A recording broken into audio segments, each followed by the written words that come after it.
चाहता हूं कि ये जो पार्लियामेंट से इस्तीफे देने वाली बात बिलावल भुट्टो ने की है, ये तो पीटीआई की जुबान है।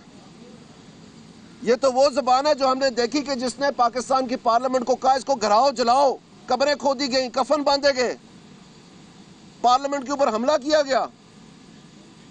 तो बिलावल साहब कैसे मजबूर हो गए वो जुबान बोलने पे, जबकि हमें नजर आ रहा है कि जो बयान दिया गया था ईंट से ईंट बजाने का, उसके बरक्स आज आसिम हुसैन साहब जो है वो बेल पे है।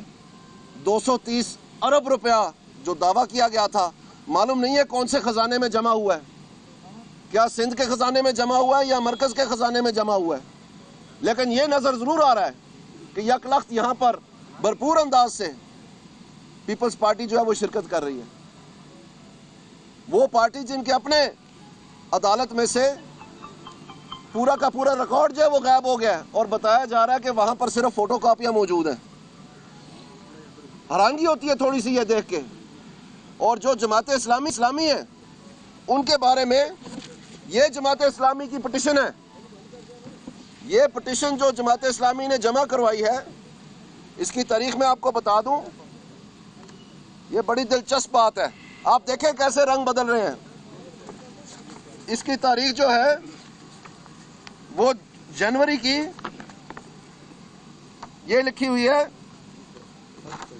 जनवरी की 14 तारीख 2017। और इसमें बुरा नाम नहीं, अगला काम हो जाएगा, ठीक है, मैंने काम करेंगे।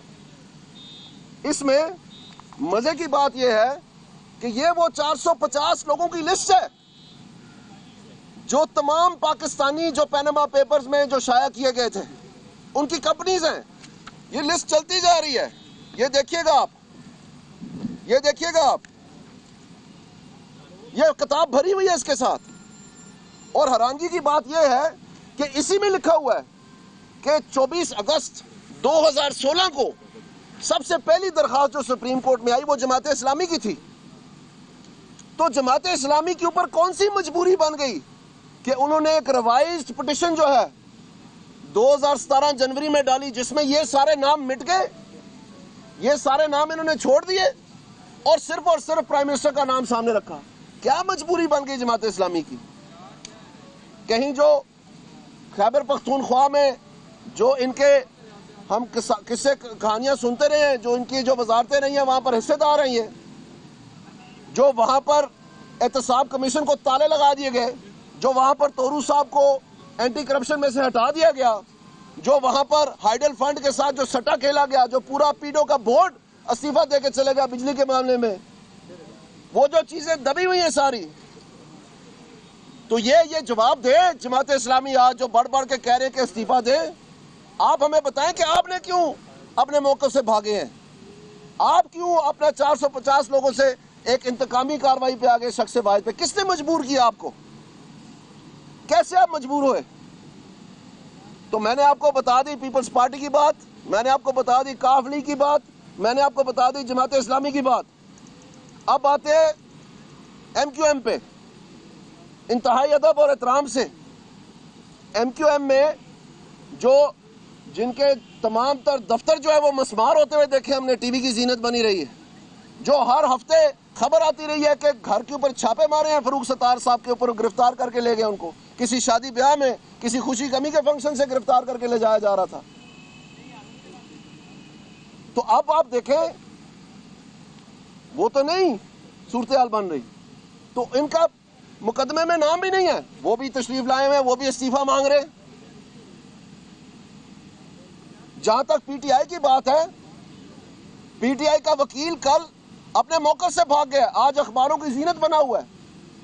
आप हर अखबार में देखें वो कहते हैं फ्लैट भी हम भूल गए हैं, अब living beyond asset and mean भी भूल गए हैं, और अब हम सिर्फ और सिर्फ कह रहे हैं कि जो पर्जरी हुई है, यानी अगर सुप्रीम कोर्ट के खिलाफ सामने कोई खिलाफ वर्जी हुई है या गलत बयानी हुई है उसका केस बनाया जाए।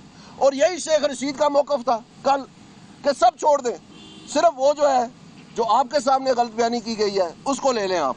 ये उसका बयान था अदालत में, मैं कसम खा के कहता हूं। तो आप देखें ये केस कैसे कैसे रंग बदल रहा है, किस तरह से ये केस जो है गिरगिट की तरह रंग बदल रहा है। और आज मैं सबसे मजे की बात करना चाहता हूं कि अंदर सुप्रीम कोर्ट के बहस ये की जा रही है कि जो वॉल्यूम 10 है जिसको सीक्रेट रखा गया है उसमें कौन से राज दबे हुए हैं। मैं आपसे कहता हूं ये हिल मेटल एस्टेब्लिशमेंट वॉल्यूम 1 का पेज 103 है, पेज 103 हिल मेटल एस्टेब्लिशमेंट के वॉल्यूम के बारे में। और इसमें अगर आप देखें, request for mutual legal assistance to government of KSA kingdom of Saudi Arabia, इसमें लिखा हुआ है JIT request the government of KSA on 31 May 2005, 31 May 2005 JIT भेज रही है म्यूचुअल लीगल असिस्टेंस की रिक्वेस्ट। ये कौन सा साल चल रहा है? 2017 चल रहा है। तो ये 2005 में कौन लगा हुआ था इस काम के पीछे, और ये JIT ने कैसे भेज दिया जो वजूद में ही नहीं आई थी? ये कोई सवाल नहीं बनता। तो जब हमारे वकील कह रहे हैं कि ये सारा का सारा प्रोसेस जो है ये गलत हुआ है, तमाम तज्जियाकार कह रहे हैं कि 60 दिन में ये हो ही नहीं सकता, और ये खुद मुंह बोलता सबूत दे रहा है कि 2005 से ये कारवान जारी है कि किसी तरह कोई चीज मिल जाए। और सबसे मजेदार बात, ये वो म्यूचुअल लीगल असिस्टेंस का चैप्टर है, वॉल्यूम है जो सीक्रेट रखा गया, वो सीक्रेट है। और ये आप देखें, ये हिल मेटल एस्टेब्लिशमेंट का वॉल्यूम है जो JIT के रिपोर्ट का हिस्सा है। और इसमें वाज़े तौर पर मैं आपको दिखाना चाहता हूं,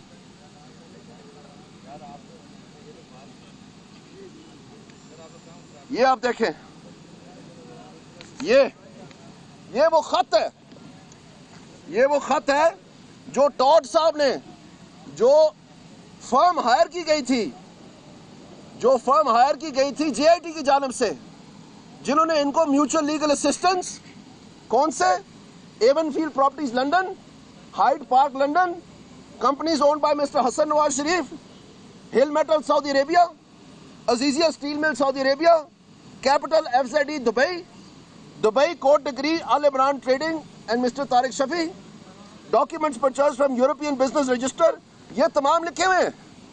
और सिर्फ ये नहीं है, ये पेज 115 है, आप काइंडली देख लें इस वॉल्यूम में। और इसमें जो सबसे मजे की बात यह है कि वो कहते हैं कि ये डॉक्यूमेंट्स किसी अदालत में प्रेजेंटेबल नहीं है। ये अपना JIT का जो फर्म है, लीगल फर्म, वो कह रही है कि ये डॉक्यूमेंट्स अदालत में ऑफिशियल रिकॉर्ड के तौर पर प्रेजेंटेबल नहीं है। मैं दोबारा कहता हूं, JIT की अपनी हायर की हुई, ये जो कजन शजन इन्होंने रखे थे, ये फर्म कैसे हायर किए कोई पता नहीं, लेकिन ये खुद बयान कर रही है कि ये डॉक्यूमेंट जो है ये अदालत के में कारामद नहीं है। और कौन से डॉक्यूमेंट है ये आप देखें, ये 7 पूरी एनेक्स लगाई हुई है इन्होंने, ये एक सफे पे मुश्तमिल नहीं है, ये चलती चली जा रही है। ये तमाम डॉक्यूमेंट्स जो वॉल्यूम 10 के हैं उनके बारे में इन्होंने खुद मशकूक कर दिया है, खुद इन्होंने कहा कि ये प्रेजेंटेबल नहीं है। और आज अदालत, ये देखें, ये चलता जा रहा है। और आज अदालत के अंदर ये कमेंट्स आए ऑनरेबल जज साहिबान की तरफ से कि जो भी डॉक्यूमेंट्स अभी आ रहे हैं, एक तो कहते हैं कि ये कंप्लीट है, ऑनगोइंग नहीं है, लेकिन दूसरी जानब कहते हैं कि जो डॉक्यूमेंट्स आ रहे हैं वो भी हम शामिल करेंगे। तो फिर आप खुद अंदाजा लगा लें कि ये ऑनगोइंग है या मुकम्मल है रिपोर्ट। और सीक्रेट फिर क्यों रखी गई कि अगर डॉक्यूमेंट्स आ रहे हैं तो फिर तो ये हतमी रिपोर्ट नहीं है। तो हम बड़े लिहाज से, बड़ी अदब से, इंतहाई शाइस्ता जुबान इस्तेमाल करके हम अपना मौक़िफ़ जो है ज़रूर सामने रखेंगे अवाम के, कि हमने जो मौक़िफ़ अदालत में लिया है कि ये सारी की सारी जो JIT की रिपोर्ट है, ये सोर्स डॉक्यूमेंट, ये सोर्स एम्प्लॉई, ये खुद वो बयान कर रहे हैं कि ये सारा का सारा जो है ये अदालत में काबिल समायत नहीं है, खुद कह रहे हैं। और यहाँ पर बताया जा रहा है कि नहीं, जो काबिल समायत नहीं है उसकी खैर है, जो आ रहा है उसके ऊपर हम इन्हिसार करेंगे। और हम कह रहे हैं कि उसको आप ओपन कर दें, क्यों सीक्रेट रखा हुआ है? हम तो कह रहे हैं वीडियो रिकॉर्डिंग भी ओपन कर दें, वो क्यों सीक्रेट रखे हुए हैं? तो इसलिए हम आपको कहना चाह रहे हैं, कोई किसी ने किसी के खालू को नहीं छोड़ा।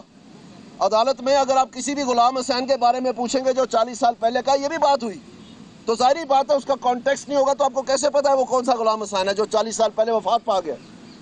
तो जब दोबारा पूछा गया, कॉन्टेक्स्ट दिया गया, तो उन्होंने कंफर्म किया हाँ मैं उनको जानता हूं। तो इसलिए इन बातों का जो है एक PTI जो मज़य्या अंदाज बनाती है ये इस तरह मजाक से काम नहीं चलना। आप खुद अपने मौक़िफ़ से भागे हैं, 3 दफ़ा भागे हैं। जो जमातें यहाँ पर मौजूद है उनकी मैंने आपको इतना पिता सारे चीथड़े उड़ा के बता दिए, और वो कैसे यहाँ पर आए हुए हैं, तरीके से आए हुए हैं, वो भी आपको बताया हुआ है। हमें ये सवाल है, इन चीज़ों को क्लियर किया जाए कि ये जो एक मुहिम बनाई जा रही है और बताया जा रहा है, अदालत में साफ बताया जा रहा है इससे पहले कि जिरा मुकम्मल हुई है कि ये जब अगले प्रोसेस में जाएगा यानी नैब की अदालत में, तो फिर वो जब डॉक्यूमेंट आएंगे कारामद होंगे, लेकिन ये कंप्लीट है, रास्ता बनाया जा रहा है। और इसी रिपोर्ट में क्या लिखा है कि तमाम चीज़ें करने के बावजूद ना हम फ्लैट के ऊपर नवाज शरीफ के खिलाफ कुछ साबित कर सके हैं और ना ही हम उनकी एसेट बियॉन्ड मीन्स के ऊपर कुछ साबित कर सके। वहाँ पर लफ्ज़ मोस्ट लाइकली लिखे हुए हैं और जो एसेट बियॉन्ड मीन है वहाँ पर सीम्स लिखा हुआ है, सीम्स के कुछ ना कुछ हुआ है। इसीलिए कल नईम बुखारी जो पिटिशनर का वकील है वो नरम था, उसने पेज 73 भी नहीं एड्रेस किया, पेज 253 भी नहीं एड्रेस किया। उसने सिर्फ कहा कि JIT रिपोर्ट के ऊपर अदालत जो है वो बंधी हुई नहीं है। क्यों? क्योंकि JIT रिपोर्ट में है ही कुछ नहीं। JIT रिपोर्ट ने तो मोस्ट लाइकली कंक्लूसिव फाइंडिंग दी है, सीम्स कंक्लूसिव, उसके ऊपर कैसे वो जरा करता? तो उसने कहा जी मैं अदालत पे छोड़ता हूँ। तो ये वक्त की भी बहुत बात हो रही है, वक्त की पाबंदी, वक्त की पाबंदी। जो जमाली साहब ने वक्त लगाया था, जो जमाली साहब ने नवंबर से लेकर दिसंबर तक वक्त लगाया था, कई महीने, वो जो पब्लिक का वक्त था वो किस खाते में जाएगा?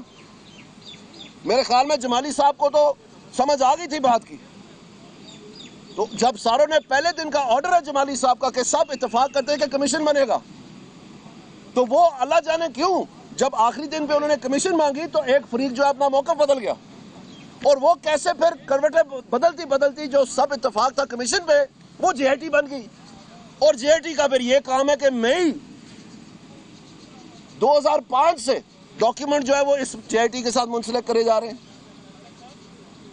ये सोच फिक्र की बात है। तो हम आपको कहते हैं कि ये सारे का सारा प्रोसेस जो है ये अब यहाँ हो गया है, ये सबको समझ आ गई है। पहले दिन से ये हरकतें हमने नहीं की, इसी बेंच ने भी उसी JIT पे इंक्वायरी ऑर्डर की है, इसी बेंच ने। तो हम कहते हैं कि ये सिलसिला ऐसे नहीं चलेगा। पाकिस्तान की अवाम देख रही है, इन्हीं चक्रों में 3 दफ़ा वज़ीर आज़म दोबारा बने हैं, और अवाम के जो मैंडेट की मैं समझता हूँ कि ये मुख्तलिफ जमातों के ज़रिए से तौहीन हो रही है, ये नहीं होना चाहिए।